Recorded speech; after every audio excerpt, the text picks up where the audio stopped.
Are you an investor that is having a hard time earning serious money on the stock market? Are you stuck, overwhelmed by the never-ending waterfall of financial news and get-rich-quick schemes? Not sure what works and what doesn't? Well, fear not. You're in the right place, because this is the official Value Investing Bootcamp podcast.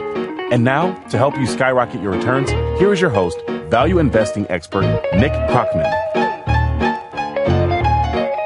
Hello everyone, I hope you're as excited as I am about this 11th episode of the Value Investing Bootcamp podcast.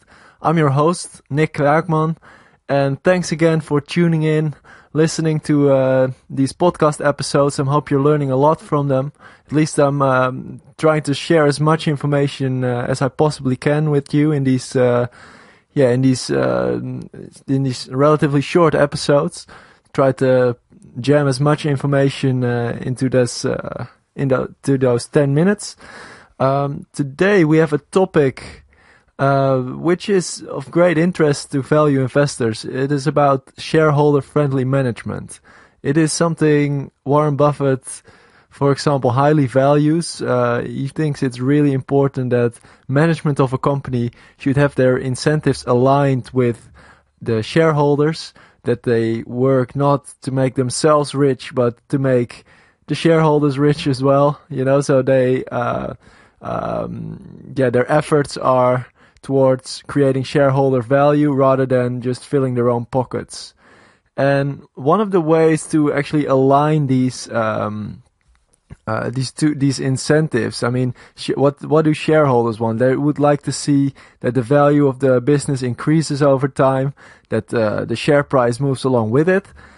And what do managers want to see? Well, they want to earn some money. They want a good salary, some compensations, maybe some bonuses here and there. That's all good.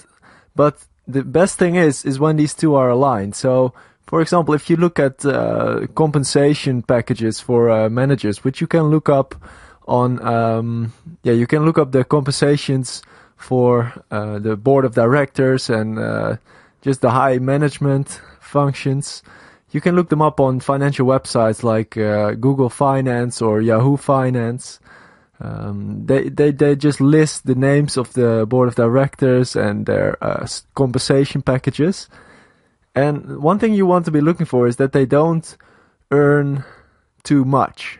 If they earn unrealistically high salaries, that just probably means that they are trying to fill their own pockets and do not have shareholder value as a top priority. Another thing you can look for is insider ownership. In other words, that is the percentage of total stocks on the stock market for that particular company that are in the possession of insiders, so of the management of the company, for example, or its employees.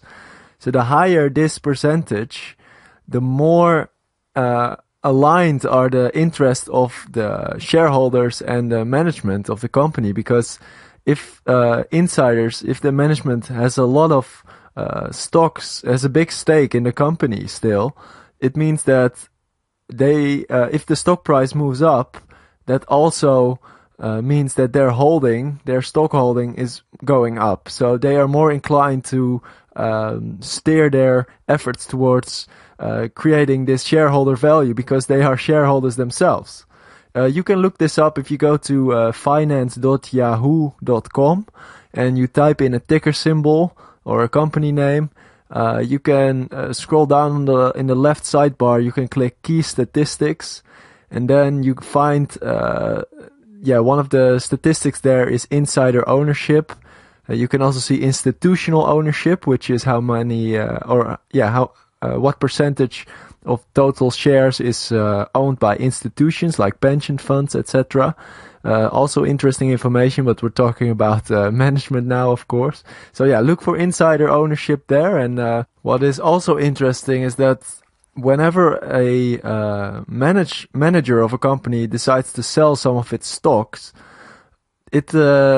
this person has to report this to the SEC, to the Security and Exchange Commission. So you always know when management is selling some of their shares.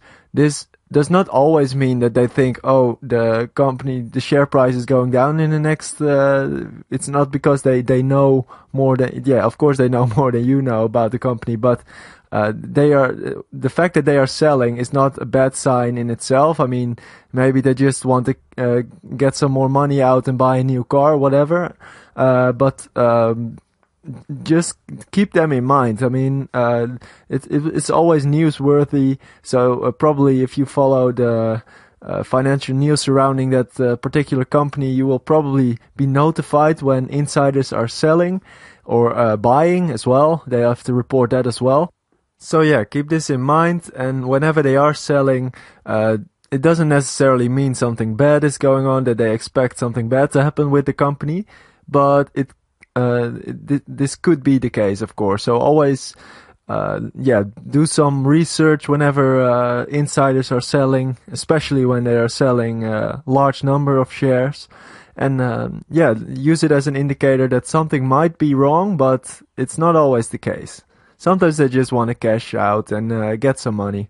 Another way to see if management is actually doing a good job, if it's shareholder friendly, is to look at when a company decides to do a share repurchase or a buyback program, as it's sometimes called, which means that they purchase some of their stock back from the market and so they get more ownership of their own company again. They get back ownership. The result of this is that less shares will be outstanding in the market, which in turn increases the earnings per share, and therefore the per share value of the company goes up. However, buybacks are only interesting to a company if shares are bought back at a price below their true value, below their intrinsic value. If a company buys back shares at a price higher than its intrinsic value, it is actually not doing any good to the company. It's actually destroying more value than it creates. So always look out for that. So if you can, like I said, on the website, valuespreadsheet.com, you can get a free discounted cash flow spreadsheet. If you can use this to, sort of get an rough estimate of what the intrinsic value of a company is. And if a company is announcing a share buyback program and they are buying back shares at a price way below that value that you estimated with the spreadsheet, for example, or with your own method, then share management is doing a good job. If this repurchase price is way above this value or almost equal, then it's not creating much value, and management is not really creating shareholder value there. Another final thing, that some companies, they earn a lot of money, but they don't really need it to. It sounds strange, but they don't really need all that cash themselves. So it is better in that case to either buy back shares.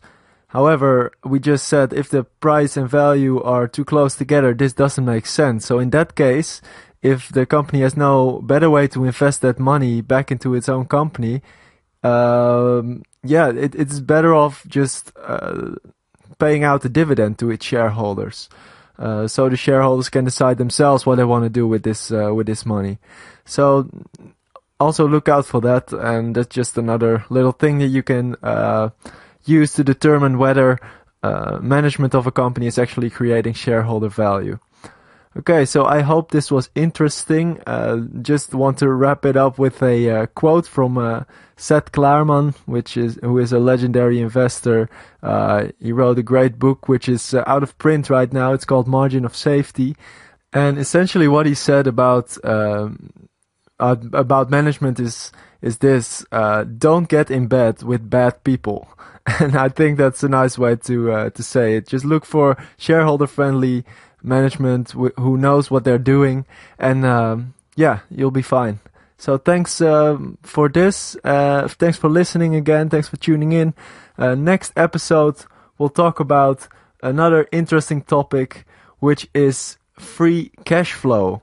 It's a very important metric that value investors use. So be sure to check that one out, and I'll see you there. Thanks.